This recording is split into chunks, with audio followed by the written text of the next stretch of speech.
I'd like to call David now, our Chair of the Day, to take over the meeting. Thank you, David. Thank you. Thank you very much, Vice President Peter, and thank you for introducing me to a wonderful person, George Petrou, whom I had the great honour to introduce as our guest speaker for today.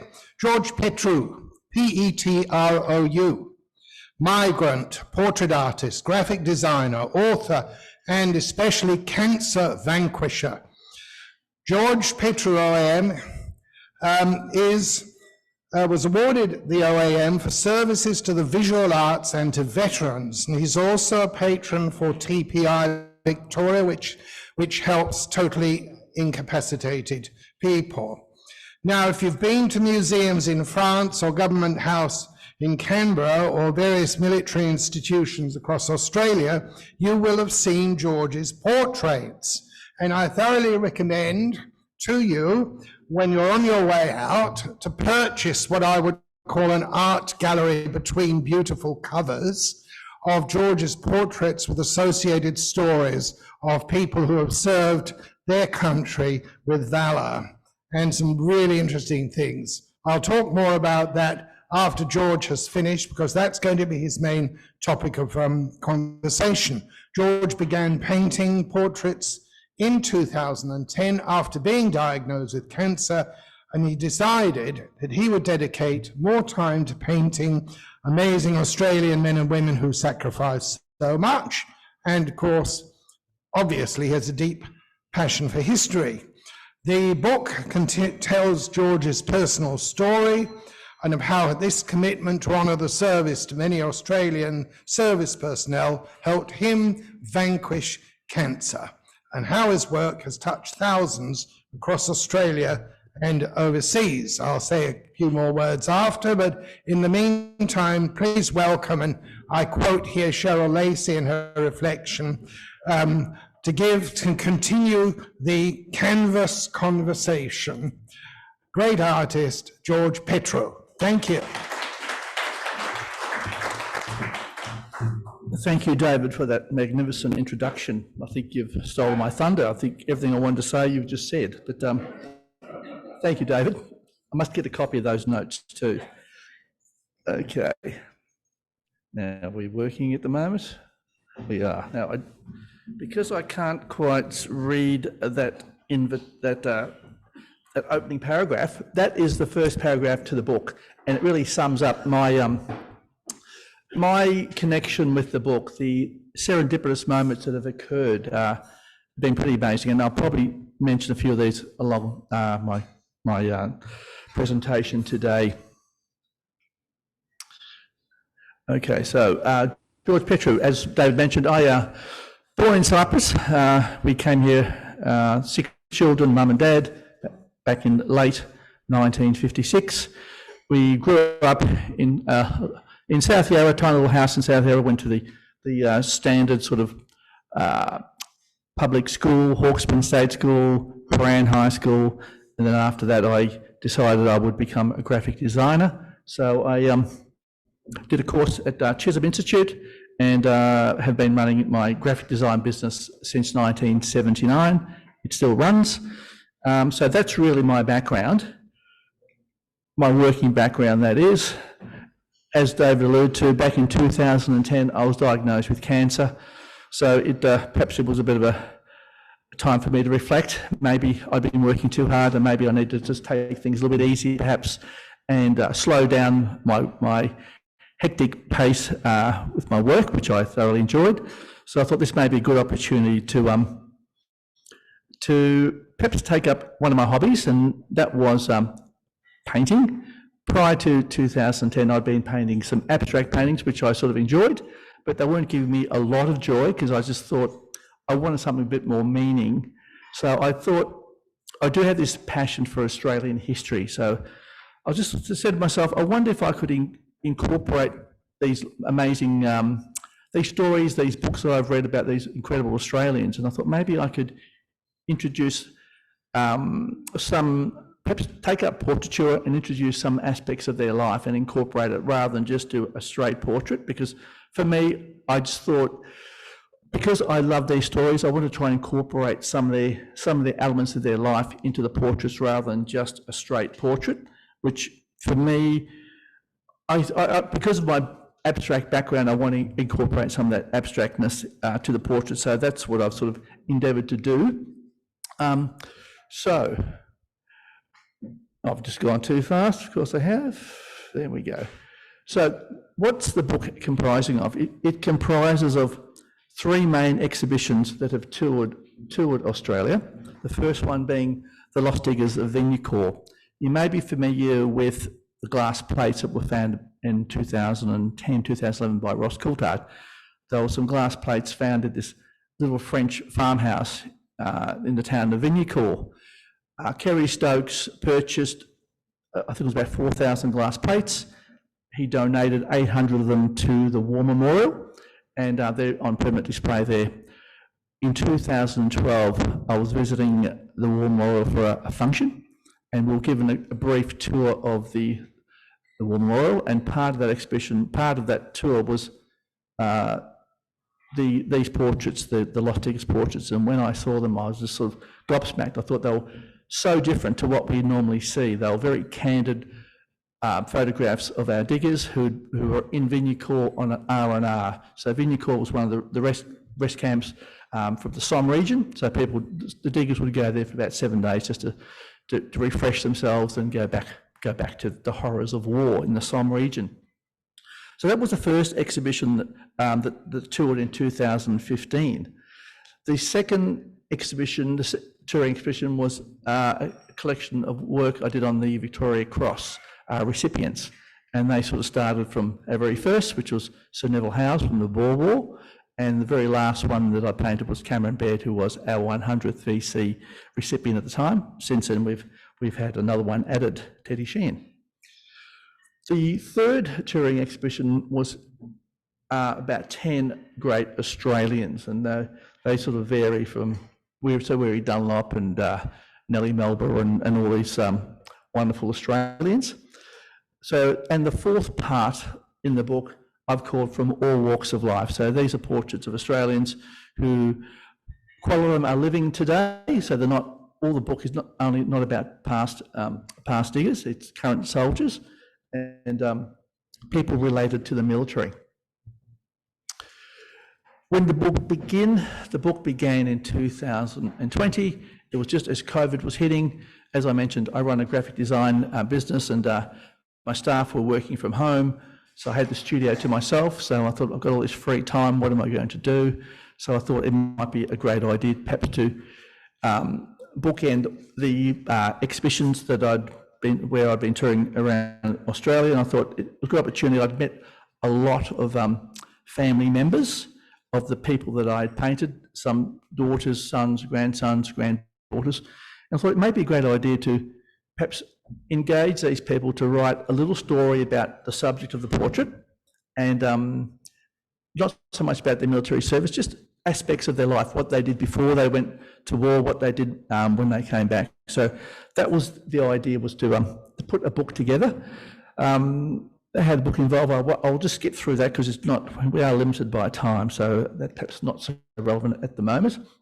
The reason I want to put this book together, well, obviously, was to bookend the portraits and the paintings I've done since 2010, and also obviously to commemorate the sacrifices made by these Australian men and women. It was the stories that really moved me, and it was just important to me that these stories are not forgotten. I also realised this book was a great educational tool, so I try and get these into schools, and so our youth can, understand the sacrifices that were made by so many of these amazing Australians. The book actually is made up of 70 portraits, and with 60 different authors telling their individual stories. This is, I'll just go back a bit, I'm jumping a bit here. This is a typical spread in the book. Now, so you'd have the portrait that I've done on the right.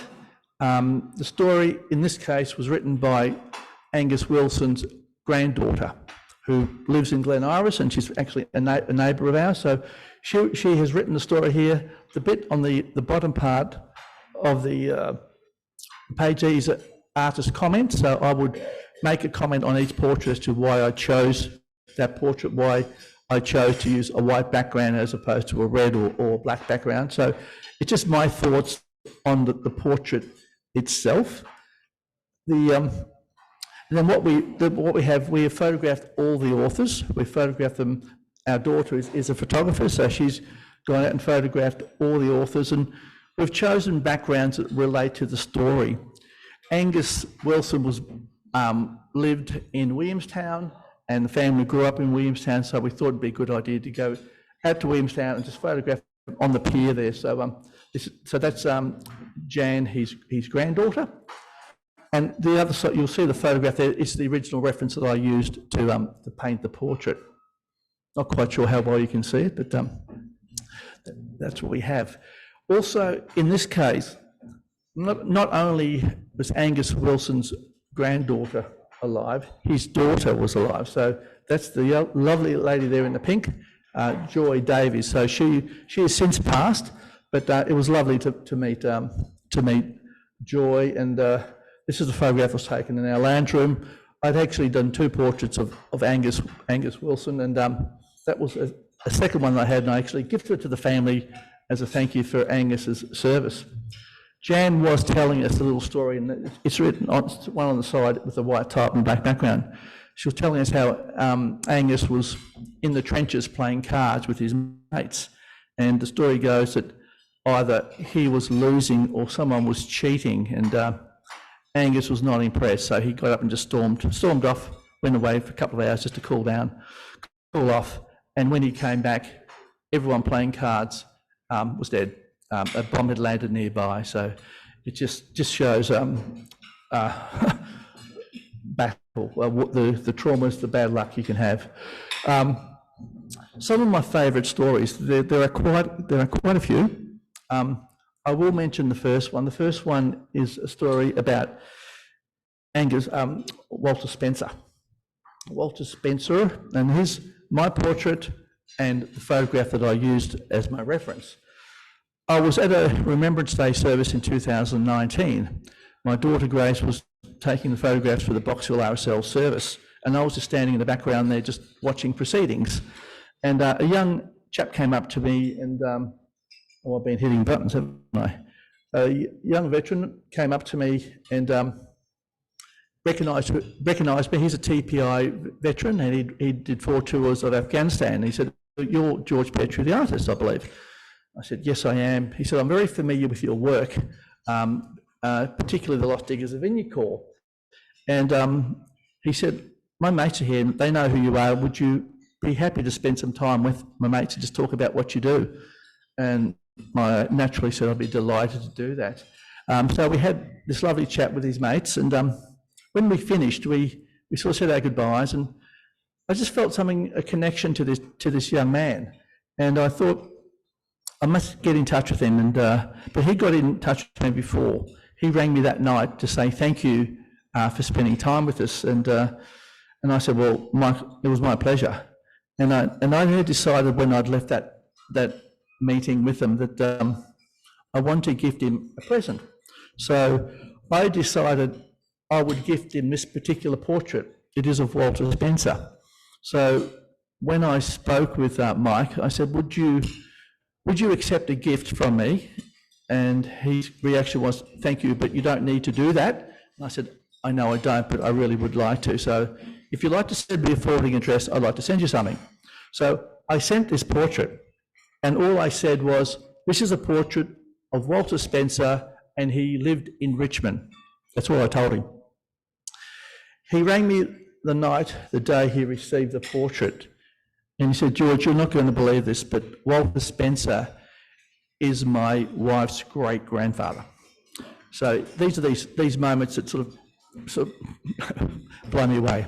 Really, really sort of special moments. Now that's a photograph of Mike in the white polo top, and his wife and his grandkids and his father-in-law. You'll notice there's an insert photograph of Walter Spencer's daughter, who only passed away in May this year. So the reason for the location, we always try and link in the backgrounds to the story.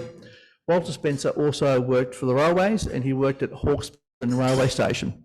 So we took the photograph at the station. You may recall, I actually went to Hawkesbury Primary School, so there was another little link there. And Walter had lived to a fairly ripe old age, I think he was in his 80s, so there's a very strong chance I've probably seen Walter working in the station, because that was our local railway station. The other story that is of interest too is the story about Norman Morris. I was having lunch with a friend, and he asked me whether I knew the story of a Norman Morris. I said, no, I don't. You'll have to explain who Norman Morris is. And he told me he was one of 5 Australian survivors of Sandakan during the Second World War. And he'd been on the run for 6 months and was finally, I think one of the local village people actually dobbed them in to the Japanese, and they were hauled back to camp and no doubt beaten rather badly. But lucky for Norman Morris, the war ended fairly soon, so he managed to survive. The chap I was having lunch with said, you may know his son. And he said, you're a well-connected fellow, George, you probably know his son. I said, I don't know who Norman Morris is, why would I know his son?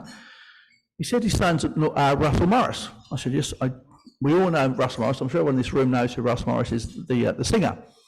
And I said, I actually do know Russell because he's a neighbour of mine who lives just down the road, and he walks his dog past our home most mornings. So having heard that news, I rang Russell that night, and I said, Russell, I had no idea, you never told me about your dad. And his reaction was, well, you never asked, so I didn't tell you. It's fair enough. Anyway, I did say to Russell, I would dearly like to paint your dad's portrait as a thank you for his incredible service. And so his reaction was, yeah, we would be delighted. If you wanted to paint our father's portrait, that would be great. So it just so happened at the time we were touring our Great Australians tour, and our next destination point was going to be the Gold Coast. So I said to Russell, and Russell lives on the Gold Coast now. He used to live in Mont Albert, now lives on the Gold Coast. I said, why don't you come along to the show, to the presentation, and we can unveil the portrait, and you can take it home with you, and that would be great. And he said that would certainly suit me. So he said, George, would you like me to bring my guitar, and would you like me to sing the song I wrote about my dad, which is called Sandakan? So Russell, being the wonderful man that he is, came along, brought his guitar, and played the song for us. And we didn't tell anyone that Russell was coming, so it was a real surprise to everyone. No one was expecting to see Russell Morris there. So my wife was smart enough to get her phone out and video the whole thing. So the performance is actually on my website if anyone's interested in seeing it. The website is georgepetru.com.au. So I just thought that was a lovely story. And here's a photograph of Russell singing at our presentation on the Gold Coast. Also, because it was during COVID, we're running short of time. I'm going to need to speed this one up, so I'll leave that one go. We'll leave banjo for another time, perhaps. Well, no, I will speed it up. We're going okay.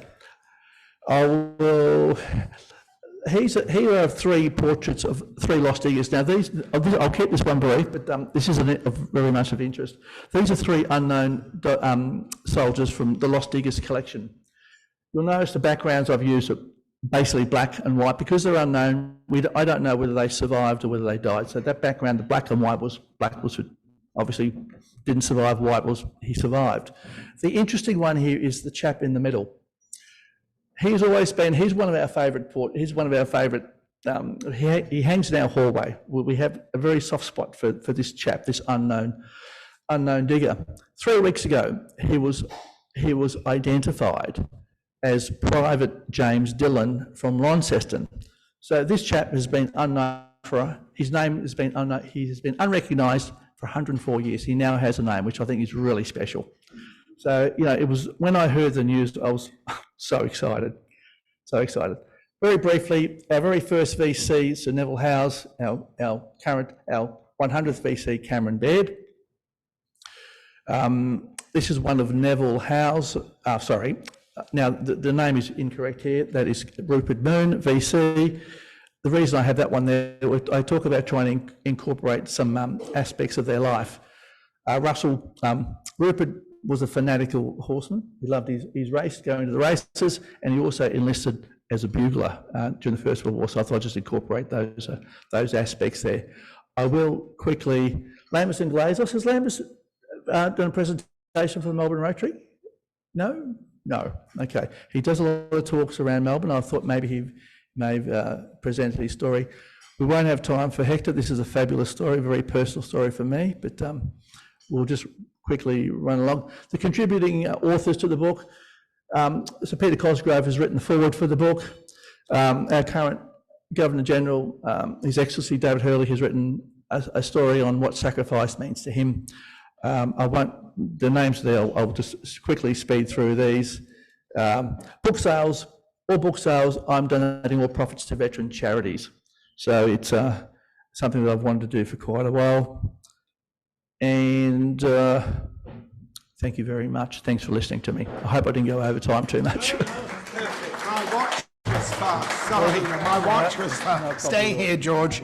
Now, Rotarians and guests, just quoting Cosgrove from the preface here, sometimes works of this nature can be somewhat dry or mawkish. Not so here.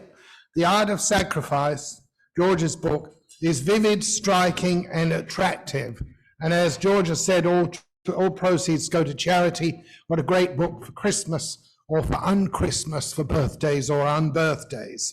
And George has very kindly agreed to answer some questions, so please state your name clearly, speak into the microphone, which our esteemed MC will give to you, and we also, I believe, have some possibilities of chat online, which Joe may be able to dictate to me.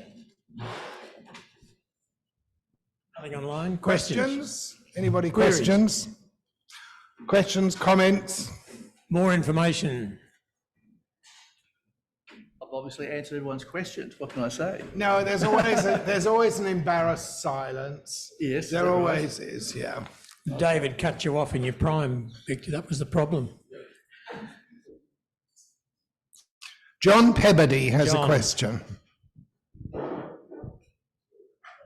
Thank you very much. Thanks, George. A very interesting presentation. I'm one who's not skilled in art. I even handed in a top student's art and I still got a C for it, so it's never been good. How did you become an artist and do this work at an age where you were a mature man? Being a graphic designer, we did a lot of art during our course. We did live drawing, we did pottery, we did landscapes and all that sort of thing. So I had a bit of a background there. I was doing a lot of abstract portraiture, but for me, it was the stories that really interested me. I mean, to me, the stories are primary and the art, the portraits are secondary, but to me, it is all about the person's story. But it's just something I thoroughly enjoy. I just really enjoy it, and it's just a real joy to do and to recognise these people. And yeah, there you go.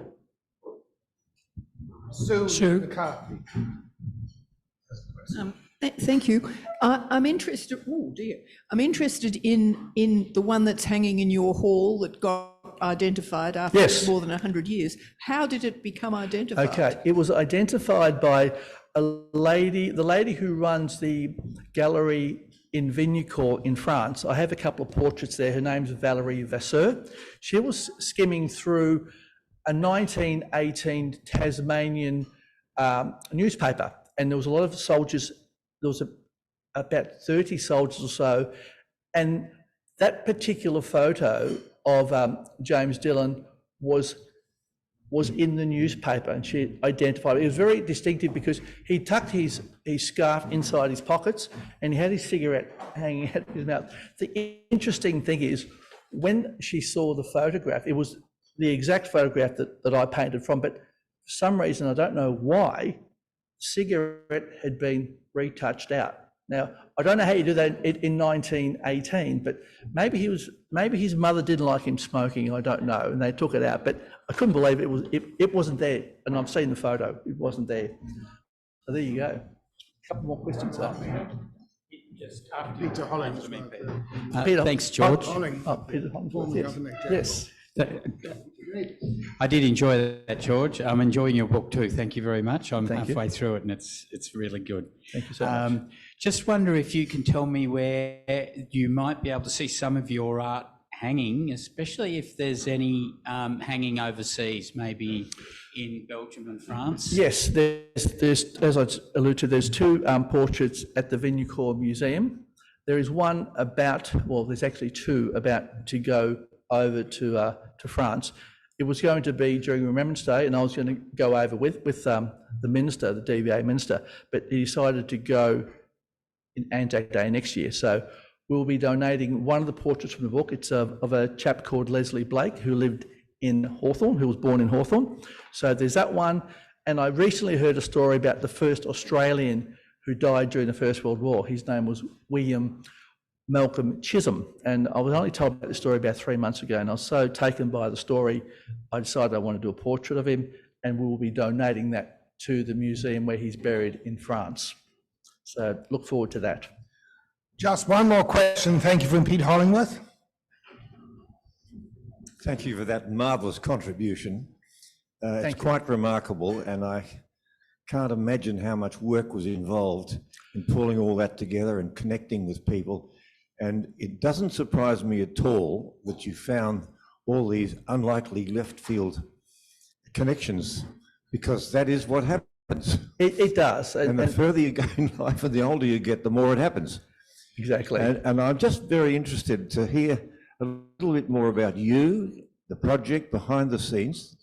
What you said was really interesting. Thank you. But now, you're a Greek Cypriot family come to Australia? Yes, Cypriot family, yes. What year? 1956. Yeah. Now, what got you involved in this? Well, as I mentioned, That's the question. look, I have a love for Australian history. It's as simple as that. I mean, Why? Why? Why not?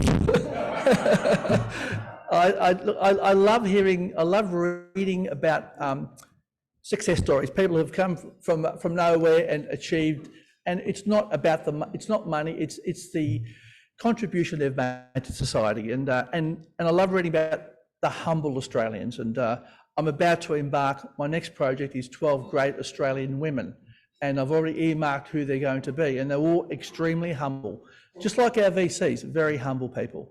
So I just love that whole Australian history, and that's what draws me in. I love hearing their stories. Thank you, George. You're humble yourself, but you're full of talent. Here, for the benefit of our online people, is the book, and maybe you could order it online as well. Thank you very much. And there we go. It's beautiful. Thanks for the questions as well from our group here. And here is something very special, George. This includes a pair of 2023 convention socks, courtesy of our past president, Phil Endersby and Wilderness Wear, 200% no less Australian, together with a wonderful book, 100 Years of Rotary Melbourne, and there is a coin there as well. So may you long enjoy, and I know that Zed was interested in the history of Rotary, and thank you very much for coming as well, Zed. Wonderful people. Thank you. Thank you so much.